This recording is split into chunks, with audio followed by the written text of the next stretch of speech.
నిరంతరమే వెలిసెర బొమ్మ ప్రతి వాడన నిలుపగలిగే యోధులే రమ్మా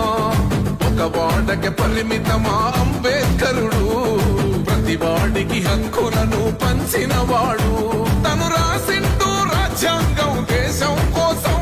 తను చేసిండు పోరాటం అందరి కోసం తను రాసిండు రాజ్యాంగం దేశం కోసం తను చేసిండు పోరాటం అందరి కోసం చీకటిని తరిమేసి వెలుగైనాడు జై భీమ్ జనగుండె నినాదం అందరం ఒకటై గెలవాలి సమాజం జై భీమ్ ఒక యుద్ధ నినాదం అందరి కోసం గది పోరు ప్రవాహం